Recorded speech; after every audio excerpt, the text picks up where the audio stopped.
Hello students, welcome to new video. In previous video we have already studied about mixing boolean and comparison operators, then boolean values. We have already started new chapter.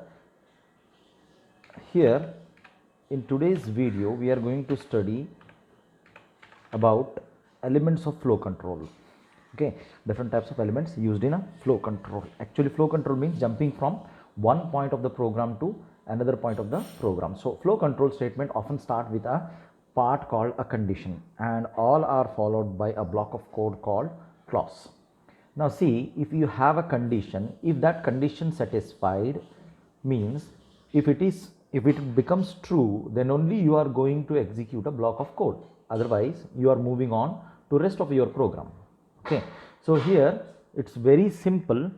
See, first you need a condition. Condition is just a more specific name in context of flow control statements. Condition always evaluate to true or false, right? If it is true, the block of code will be executed, otherwise it will go to the next part of the program. Okay, blocks of the code.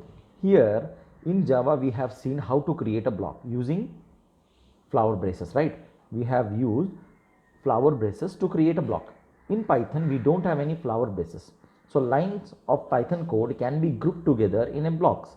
You can tell when a block begins and ends from the indentation of the lines of the code. What do you mean by indentation? Means a tab key in your keyboard that you are pressing for a block of space, right? So what you need to do is, if you want to start a block, you need to press a tab button once, so it will create a block. Okay, so actually tab button creates a block of spaces, right? A space is a single space. A space bar, if you just press, it will create a single space, but tab will create a already predefined block of spaces, right? So here there are three rules for blocks. First, blocks begins when indentation increases. When you are increasing the distance from the left of the screen, at that time this means the block has been created. Okay, then block contains other blocks. A block can contain other blocks too, that is also called nested blocks. Now blocks end with an indentation decrease to 0 or to a containing block indentation. See, here we will see a code on page number 38. At that time we will come to know that how indentation will be created. Okay, so on page number 38, okay, page number 38.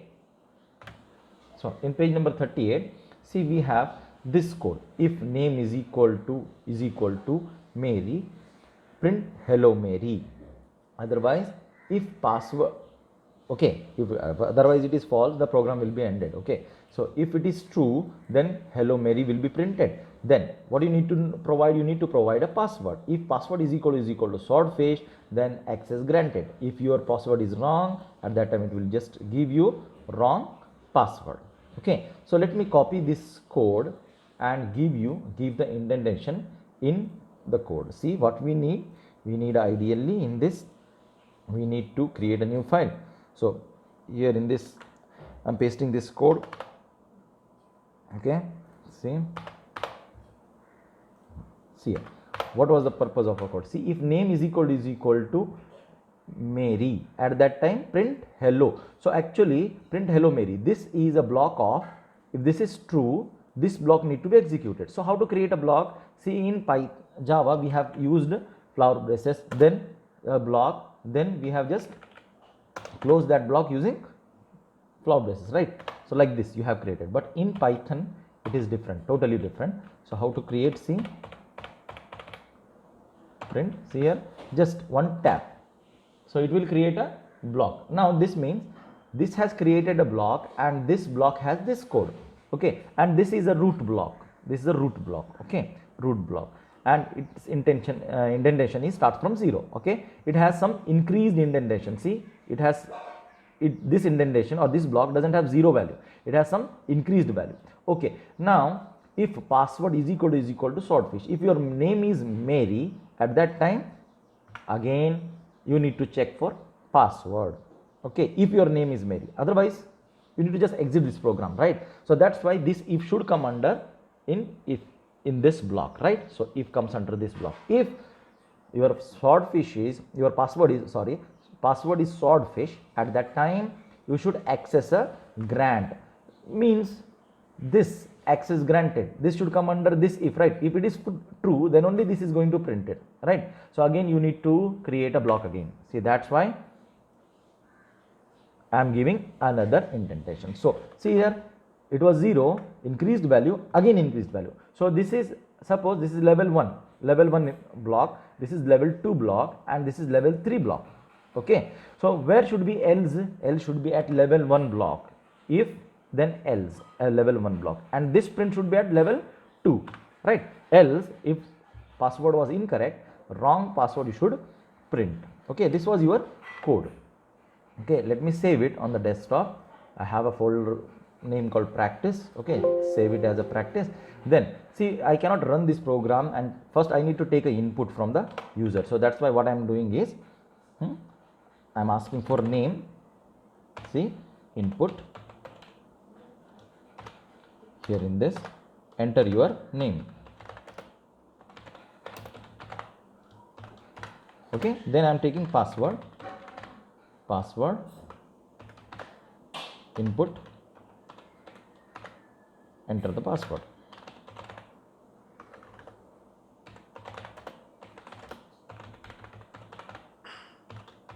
Okay, enter the password. See, both will be in a string, right? So we are comparing string itself here. So if I enter Mary, no problem, it will just check that my name is equal to Mary or not. If it is Mary, then it will execute the entire block. Otherwise what do you need to do? We need to just add one message, print wrong name or incorrect name. Okay, you need to print the message, and this print comes under this block, level 0 or level 1 block. Okay, so let me execute this code, run. First is ask for name. So if I just enter here, suppose I am just entering here Pratima. Okay, Pratima. Okay, then enter the password is something ABCD. Okay, now incorrect name was not Mary, right? That's why it has terminated the program. So if I need to run this program properly, I need to enter name as Mary. Now Mary, password, let me enter wrong password here. Okay, ABCD first. See, hello Mary, wrong password, right? So incorrect is going to print because I have written in the level 1 block. Okay, I'm not using any condition over here, so let me remove this, then again try with Mary and correct password. Okay, so let me run it again. So what is my correct name? Mary. Then what is password? Swordfish. Swordfish. So what will be the output? Hello Mary, access granted. See, hello Mary, access granted. So how to create blocks? I think it is clear. See, these all are on level 1. So this is on level 2 and this is on level 2 again. See, this is on level 3. So this level 3 block ends here, right? Then this statement is on level 2. Then again level 3 is created and this block ends here. Understood? So it's very simple. Instead of flower brackets, we have braces, we have indentations. Okay. So now let me proceed further. Okay, we have seen this code. Now flow control statements, if statement, that all of you know that it will check for a condition first. If that condition is true, then it will execute the body of that or block of code, right? Otherwise it will go to next part of the program. See, an if statements clause will execute if statements condition is true. If condition is true, the clause is skipped if the condition is false. In Python, an if statement consists of following: the if keyword, see, let me show you, if keyword, okay, the condition, then a colon. Must and should be, the syntax is what? If keyword, condition, whatever the condition that you are having, okay, then colon, it's necessary. Okay, see, a condition, a colon, starting on the next line, an indented block of code. Okay, see, after this next line we are having a block of code. So all these comes under this if block. Okay, now after that See flow chart on page number 39. It's very simple, that already we have studied. See, start the program. If name is equal to Alice, true, print hi Alice. If it is not equal to Alice, false, and the program. Okay, this simple flow chart of if statement. You can study by yourself also. It is very easy. Okay, next we will move on to else statement. All of you know that if that condition is not satisfied, go to the else. That is when we are using else, when we have only two options, that if this condition is true, print this, else print that. Okay, and if clause can optionally be followed by else statements. Okay, the else clause is executed only when the if statement condition is false. Okay, what is the syntax for else statement? Else keyword and a colon.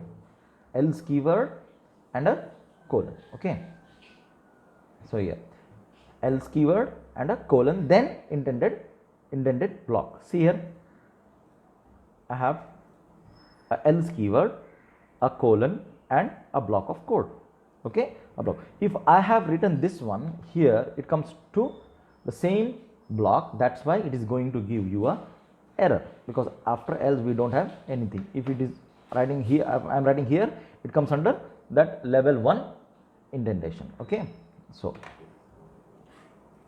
else is very easy. The flow chart for else is also here. See, it's very easy. You can study by yourself. Start if name is equal to Alice, true, print hi Alice, else if it is false, print hello stranger, then end the program. In both the conditions you end the program. Okay, it's very simple, so no need to explain flow charts. So here elif, if you have more than one conditions, at that time we are using elif. It is like else if. Okay, elif statement is an else if statement that always follow an if or another elif statement. See, what happens is, it's a else if ladder, it's a chain of conditions. In this, what you need to provide, it provides another condition that checked only if any of the previous conditions were false. If any previous condition is false, then only it will go for the next condition. Okay, if it is true, rest of the conditions will be, rest of the elif will be skipped. Okay, so how to write a syntax of this? Syntax of this elif is what? How to write elif? The elif keyword, a condition that you want to check for, then a colon, then a block. Okay, we'll see on page number 41. Okay, see here 41, we have a flow chart. Okay, let me show you the program. Here I think we have this program. See, if name is equal to Alice, print hi Alice. Okay, if it is false, suppose you have entered something, if you have entered Prathima, at that time elif age is less than 12. So Prathima's age is less than 12. No. Okay, no, so false. So here elif age is greater than 2000, Prathima is not greater than 2000. Okay, so I am just joking, don't feel bad, Prathima. Now see, if she is greater than 2000, then unlike you, Alice is not an undead immortal vampire. Okay, so here we are taking an example of Prathima. Okay, so here again age is greater than 100, you are not Alice granny. Okay, see, this is the code, the conditions ladder. See, if the name is true, if you have entered Alice, it could have printed just hi Alice, done. The rest of the conditions will be skipped. If it is not, then it will check for the age variable. If the age is 8, which is less than 12, you are not Alice kiddo. It is going to print. If age is greater than 12, it is going to, this condition is going to be false, and it is going to next statement. Then it is checking that suppose your age is 18 and 18 is not greater than 2000, so it will becomes again false. Then elif again 100, 18 is not greater than 100, so nothing is going to execute, right? So you should have some value here. If for 8, suppose you should have 8. If you had 8, you could have got the output, you are not Alice kiddo. If you have got 101, at that time you could have got the value, you are not Alice granny. Okay, it is very simple, that we have already studied in Java. Okay, so while loop statement, while, see, when we are using this while, when we don't know number of iterations, okay, when we don't know number of iterations, here while looping, the code in a while clause will be executed as long as the while statement condition is true, as long as the while condition statement is true. Once that condition becomes false, that loop will, that code or your control will come out of that loop. Okay, so in the code, a while statement always consists of following. How to write a while statement? The syntax is the while keyword, a condition to be checked, then a colon, then starting on the next line you will have an intended block of code. Okay, so we'll see on page number 47 a flow chart. If you want, you can refer on page number 47 flow chart. So this is the flow chart. Okay, here in this we have a while statement. Well, it is, well, when spam is less than 5, true, print hello world, then spam will be incremented, then again if it is less than again 5, then this loop is going to continue until unless spam becomes greater than or equal to 5. If it is equal to 5, then it is going to end. So here we have an example here. Name is nothing. See, I have taken a variable name is equal to nothing. Okay, while name is not equal to your name. See, this is annoying while loop. See, let me execute this. Okay, very interesting one. See, while loop. See, input. Okay, let me run this. Okay, we have this one here.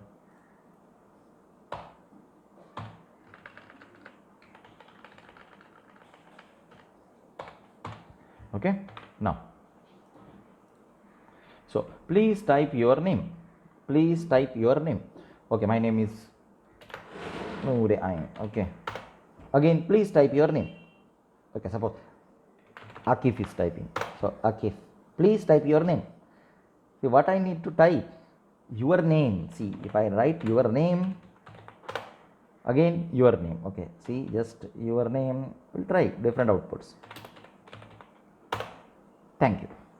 See, please type your name. You need to type your name, then it is going to exit.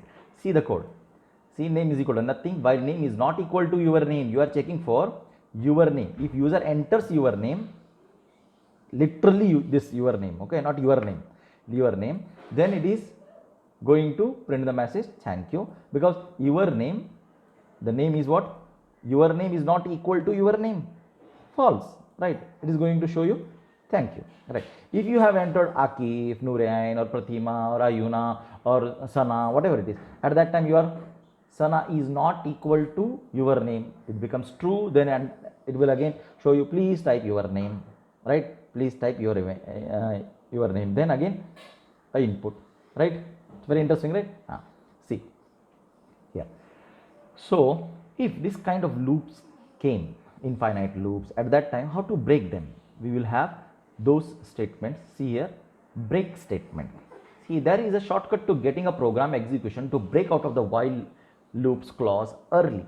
See, if you want to come out of the loop early, means not checking all the conditions, at that time we can use break. See, if a execution reaches a break statement, it immediately exits the while loop clause that we have already seen in previous chapters, previous subjects. Okay, in code, a break statement simply contains the break keyword. See, in this while true, this is actually a infinite while loop.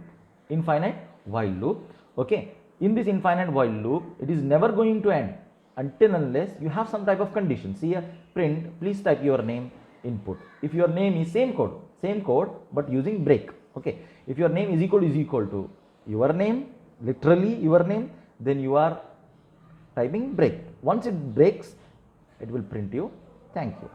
Otherwise, if you try to give your name, others name, whatever, if you want to do, whatever the name that you are providing, it is not going to end because it is a infinite loop. Break will be used to break from early while loops. Okay, so now after that we have a continue statement. Why we are using a continue statement? Continue statement is used to skip a current iteration and go to next iteration. Okay, if you don't want to continue this iteration and go to next iteration, at that time we are using continue. When program execution reaches a continue statement, the program execution immediately jumps back to the start of the loop and re-evaluates the loop condition. See, when it reaches to the continue statement, the program skips this iteration, okay, and immediately jumps back to the condition and re-evaluates the condition. So see here, we'll see this code here. While true, This is the infinite while loop. Okay, now it is printing who are you. What will do? You will print I am Akif, okay, I am Roefa, okay, I am Pratima, I am Ayuna or Sana, whatever it is, you are going to print those names. So name will store all those values. Then you are checking if name is not equal to Joe. Here name is not equal to Joe. If your name is, suppose you have written a name as Mukit, okay, name Mukit is not equal to Joe. Mukit is not equal to Joe, yes, true. It skips, the current iteration. Let me show you. See,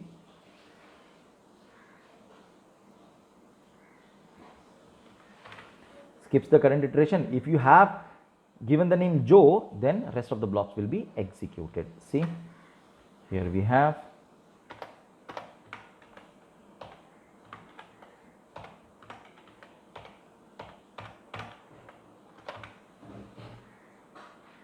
okay, let me check the indentation. Here we need these indentations. Okay,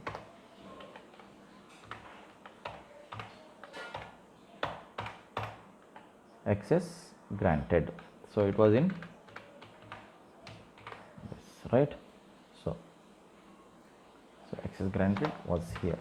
Okay, now what we need to do, we need to end this properly, because I'm copying, it will show you error. Okay, so I need to end this properly. Okay, done everywhere. Okay, now let me execute this. Right. Who are you? Okay, let me type my name. Who are you again? So it is going to continue. See here, who are you? If I'm typing my name is not equal to Joe, so continues. It will reevaluate the condition. It will go to again this while loop. If it is become true again, it is already infinite loop, so it will go. It is going to ask you who are you, who are you, who are you. Okay. So now see here again the output. So let me write Joe. Joe was J capital. Okay. So J capital. Hello Joe, what is the password? Actually it's a fish. See, hint is it's a fish. So what was the password? Swordfish. Swordfish. Access granted. If you have entered wrong password, it could have shown you, see, password is equal to swordfish, break it. Otherwise it is going to continue again. See here, let me execute the code again. See, who are you? Joe, this time again Joe. See, what is the password? Something some fish, blah blah blah. I will write blah blah blah. Okay, who are you again? See, the password was wrong, right? That's why. So Joe, then password was swordfish, access granted. Okay, so this is how you use a continue statement. Okay, there are some values in other data types that conditions will consider equivalent to the true and false. See here, not always we are using true or false.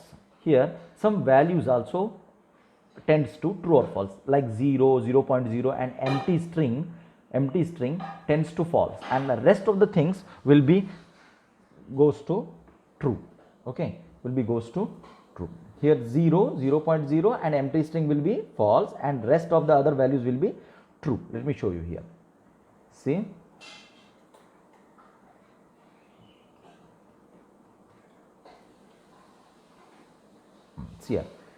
here there are some values that we have already seen. See, one code we have here, it is empty string, right? So empty string actually tends to false, right?